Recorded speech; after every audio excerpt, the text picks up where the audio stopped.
حدیث نمبر 864 عن حذيفة رضي الله عنه قال قال رسول الله صلى الله عليه وآله وسلم لا يقبل الله لصاحب بدعة صوما ولا صلاة ولا صدقة ولا حجا ولا عمرة ولا جهادا ولا صرفا ولا عدلا.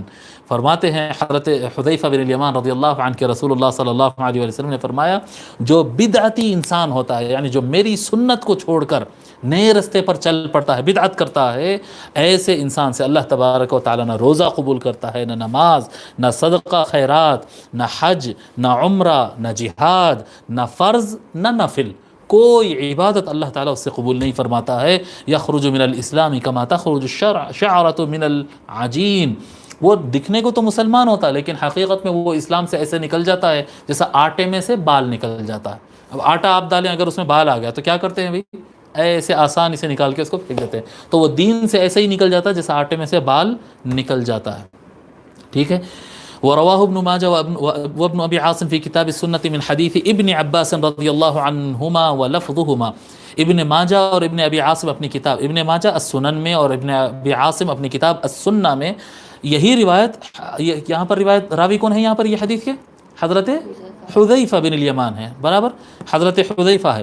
ابن ماجہ اور ابن ابی عاصم رضی اللہ عنہ یہی حدیث کو حضرت عبداللہ ابن عباس رضی اللہ عنہما سے روایت کرتے ہیں اور کہتے ہیں کہ رسول اللہ صلی اللہ علیہ وآلہ وسلم نے فرمایا اب اللہ ان يقبل عمل صاحب بدعت حتی یدع بدعتہ.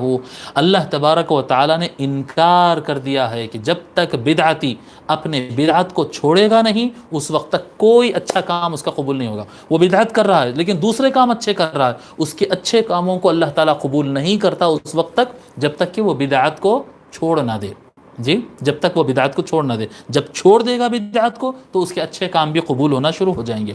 وفی روایت، اور ایک روایت میں آتا ہے حضرت انس بن مالک رضی اللہ عنہ سے کہ رسول اللہ صلی اللہ علیہ وآلہ وسلم نے ارشاد فرمایا ان اللہ حجب التوبۃ عن صاحب کل بدعت.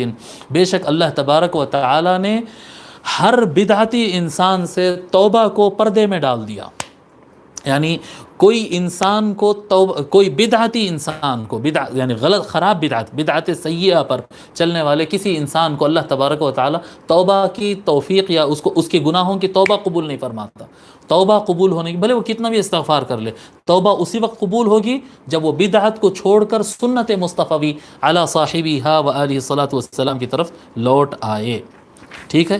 تو بدعت سے بچنا نہایت ضروری ہے، لیکن بدعت یعنی بدعت سیئہ.